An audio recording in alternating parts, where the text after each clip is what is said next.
തൃശ്ശൂര് കാര്യങ്ങൾ പരിശോധിച്ച് ഞങ്ങൾ നിയമ നടപടികൾ സ്വീകരിക്കാൻ തീരുമാനിച്ചിട്ടുണ്ട്. പാർട്ടിയുടെ ദേശീയ നേതൃത്വം തന്നെ ഇക്കാര്യത്തിൽ ഉചിതമായിട്ടുള്ള സമീപനം സ്വീകരിക്കും. ഡീറ്റെയിൽസൊക്കെ ദേശീയ നേതൃത്വത്തിന് കൈമാറിയിട്ടുണ്ട്. അപ്പോൾ 50ഓളം നിയോജകമണ്ഡലങ്ങൾ കേന്ദ്രീകരിച്ച് നടത്തുന്ന അന്വേഷണത്തിൽ നടപടികളിൽ തൃശ്ശൂരും കൂടെ ഉൾപ്പെട്ടിട്ടുണ്ട്. ഡ്രൈവർ തന്നെ ഇക്കാര്യത്തിൽ ഇന്നലെ ഒരു ഫ്ളാറ്റിൽ 9 വോട്ട് ചേർത്തതിൽ ഒരാൾ ആ ഫ്ളാറ്റ് ഉടമയ്ക്ക് അറിയില്ല ഇങ്ങനെ ഒരാളെ. പക്ഷേ ഈ ശാസ്തമംഗലം സ്വദേശിയാണ് അവിടെ വോട്ടില്ലായിരുന്നു. ശാസ്തമംഗലത്തുകാരാണ് പതിയെ അവിടെ വോട്ട് ചേർത്തത്. കാരണം സുരേഷ് ഗോപിയായിട്ട് ബന്ധപ്പെട്ട ഇവിടെയുള്ള എല്ലാവരും അവിടെ വോട്ട് ചേർത്തിട്ടുണ്ട് തൃശ്ശൂര്. അപ്പോൾ ഇവർക്കൊക്കെ വോട്ട് ശാസ്തമംഗലത്താണ്. കാലാകാലങ്ങളായിട്ട് ഇവർ വോട്ട് ചെയ്യുന്ന Sasthamangalam higher secondary NSS higher secondary വിദ്യാലയത്തിലാണ്. ആ വോട്ടുകളാണ് വ്യാപകമായിട്ട് തൃശ്ശൂരേക്ക് മാറ്റിയത്. ഇനിയിപ്പോൾ തൃശ്ശൂർ അവർ ചേർത്ത അഡ്രസ്സ് നിലവിലുണ്ടോ എന്ന് ആദ്യം പരിശോധിക്കണം. കാരണം അന്ന് സ്ഥാനാർത്ഥിയായിരുന്ന സുരേഷ് ഗോപി താമസിച്ച ഒരു വാടക വീടാണ്. ആ വീട് ഞാൻ മനസ്സിലാക്കുന്നത് അന്ന് തന്നെ ഇലക്ഷൻ വന്നപ്പോൾ തന്നെ ആ വീട് മാറിയിട്ടുണ്ടെന്നാണ് മനസ്സിലാക്കുന്നത്. അപ്പം ആ അഡ്രസ്സ് തന്നെ സ്ഥിര അഡ്രസ്സല്ല. ഇവിടെ ഒരു കാര്യം മനസ്സിലാക്കേണ്ടത്, ഇതൊരു കേന്ദ്ര സർക്കാർ തന്നെ ഈ ഇലക്ഷൻ ഇത് അട്ടിമറിക്കാനുള്ള ശ്രമങ്ങൾക്ക് തുടക്കം കുറിച്ചത് 2023 ഇലക്ഷൻ കമ്മീഷൻ ഒരു ഭേദഗതി വരുത്തിയവർ. അതുവരെ 6 മാസം താമസമുള്ള സ്ഥലത്ത് മാത്രമേ വോട്ട് ചേർക്കാൻ പാടുള്ളൂ എന്നായിരുന്നു നിയമം. അതിലാണ് വാടക ചീട്ടുണ്ടെങ്കിൽ വോട്ട് ചേർക്കാം എന്നുള്ള ഒരു ഭേദഗതി കൊണ്ടുവന്നു. ആ ഭേദഗതി കൊണ്ടുവന്നതോടെ വോട്ട് ചേർക്കൽ പ്രക്രിയ എളുപ്പമായി. അപ്പോൾ ഇങ്ങനെയുള്ള ഈ ഒരു തെരഞ്ഞെടുപ്പ് വിധി എതിരാവാൻ സാധ്യതയുള്ളതുകൊണ്ട് അത് അട്ടിമറിക്കാൻ തക്കവണ്ണം ഒരു നിയമം നടത്തിയതാണ് 2023. അപ്പോൾ അതാണ് ഇതിന്റെയൊക്കെ ഒരു പ്രധാന ഘടകം എന്ന് പറയുന്നത്. അതുവരെ ഉണ്ടായിരുന്ന 2023 വരെ ഉണ്ടായിരുന്ന നിയമത്തിൽ 6 മാസത്തെ താമസം വേണമായിരുന്നു. ഇപ്പം അത് വേണ്ട. അപ്പോൾ അത് തന്നെ ഒരു പ്രീ പ്ലാൻഡ് അറ്റംപ്റ്റ് ആയിരുന്നു. അതിന്റെ ഫലമാണ് ഇത്രയും സ്ഥലങ്ങളിൽ വ്യാപകമായിട്ടുള്ള അട്ടിമറി ഉണ്ടായത്. അത്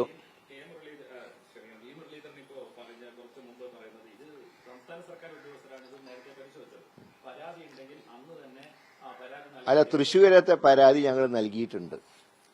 തൃശ്ശൂര് പൂങ്കുന്നം ശങ്കരംകുളങ്ങര ഭാഗങ്ങളിലുള്ള ഫ്ളാറ്റുകളിൽ വോട്ടുകൾ ചേർത്തതിനെ കുറിച്ച് ഇലക്ഷൻ കമ്മിറ്റി റിട്ടേൺ കംപ്ലൈന്റ് കൊടുത്തിട്ടുണ്ട്. പക്ഷേ റിട്ടേണിംഗ് ഓഫീസറായ കലക്ടർ അക്കാര്യത്തിൽ മൗനം പാലിച്ചു. ഞങ്ങൾ പരാതി കൊടുത്തിട്ടുണ്ട്. നേരത്തെ തന്നെ തൃശ്ശൂർ ഞങ്ങൾ നേരത്തെ തന്നെ പരാതി കൊടുത്തു. ഈ ഏരിയയിൽ ഇപ്പോൾ മാധ്യമങ്ങൾ റിപ്പോർട്ട് ചെയ്ത ഈ വോട്ട് ചേർത്തെല്ലാം നിങ്ങൾ പരിശോധിച്ചാൽ അറിയാം. അത് ഞങ്ങൾ അന്നേ പരാതി കൊടുത്തിട്ടില്ല. അതുകൊണ്ട് പരാതി നിലവിലുണ്ട്.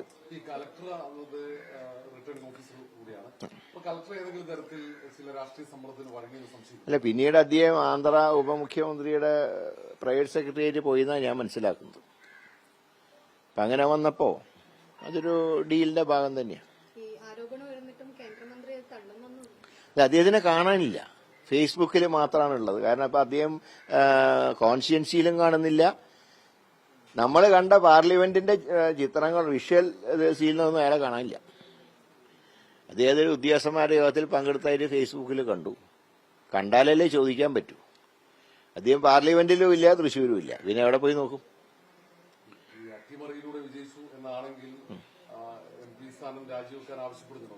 അല്ല, അദ്ദേഹത്തിന് ഒരു ധാർമ്മികമായിട്ടുള്ള ഒരിതുണ്ടെങ്കിൽ അദ്ദേഹം രാജി വെക്കണം.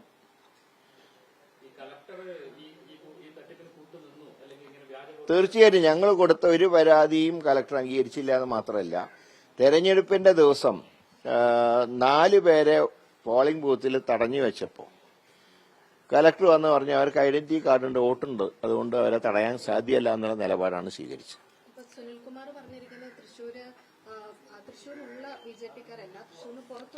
പുറത്തുള്ള BJPക്കാരും വ്യാപകമായിട്ട് ചേർത്തിട്ടുണ്ട്. ഈ ചേർത്ത വോട്ടുകളെന്ന് പറയുന്നത് ആലത്തൂർ, ചാലക്കുടി ലോക്സഭയിലെ ആളുകളെയാണ് കൂടുതലായിട്ട് ചേർത്തിട്ടുള്ളത്. മാത്രമല്ല, ചാലക്കുടി ലോക്സഭയിൽ BJP കാൻഡിഡേറ്റ് അല്ല മത്സരിച്ച് BDJS ആണ്.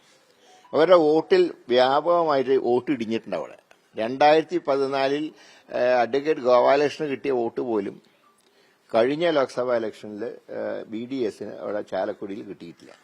എനിക്കൊന്ന് കേരളത്തിൽ BJPക്ക് വോട്ടിടമുണ്ടായ നിയോജകമണ്ഡലങ്ങളിൽ പ്രധാനപ്പെട്ട ഒന്നാണ് ചാലക്കുടി. അപ്പൊ അത് തൃശ്ശൂരിന്റെ പരിസരമാണ്. അപ്പൊ കയ്പമംഗലം ചാലക്കുടിയാണെങ്കിൽ അതിനിപ്പുറമുള്ള നാട്ടികയുടെ ഭാഗം തൃശ്ശൂരാണ്. അപ്പോൾ അവർക്ക് ചേർക്കാൻ എളുപ്പമാണ്. അതുപോലെ വടക്കാഞ്ചേരിയുള്ള ആളുകളെ തൃശ്ശൂർ ചേർത്തു. കാരണം തൃശ്ശൂർ കോർപ്പറേഷന്റെ അടുത്താണ് ആ പ്രദേശങ്ങളൊക്കെ. വടക്കാഞ്ചേരിയിൽ നിന്ന് തൃശ്ശൂരിലേക്ക് അടുത്ത ബോർഡറാണല്ലോ.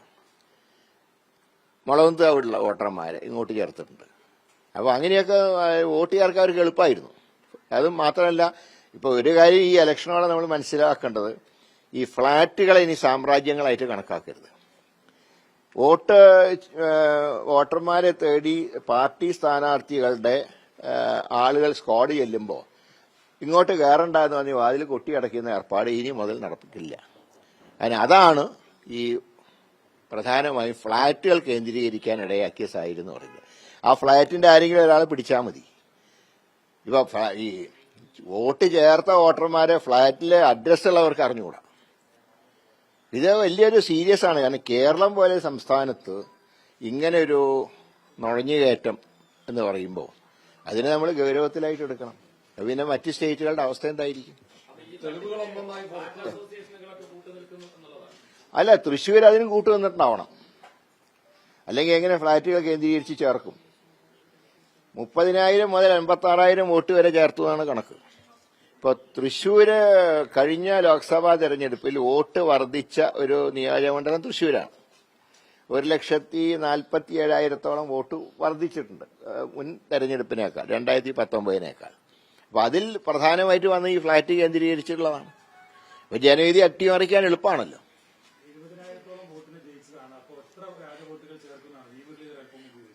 അല്ല, ഈ വോട്ട് ചേർത്തു കള്ളത്തരം കാണിച്ചു എന്നുള്ളത് വ്യക്തമായ സാഹചര്യത്തിൽ ഒരു ധാർമ്മികമായിട്ട് രാജിവെക്കുന്നതാണ് നല്ലതെന്നേ പറയുന്നു. രാജിവെക്കണമെന്ന് ഞാൻ പറയുന്നില്ല. കാരണം അദ്ദേഹം കൂടുതൽ കാലം MP ആയിട്ടിരുന്നാൽ അത്രയും UDFന് നല്ലതാണ്. കാരണം അദ്ദേഹം ജയിച്ചുകൊണ്ട് മാത്രം ഒരു BJP സ്ഥാനാർത്ഥി ഇനി തൃശ്ശൂർ ജയിക്കാത്ത അവസ്ഥ ഉണ്ടായിട്ടുണ്ട്. അതൊരു നല്ല കാര്യമാണ്.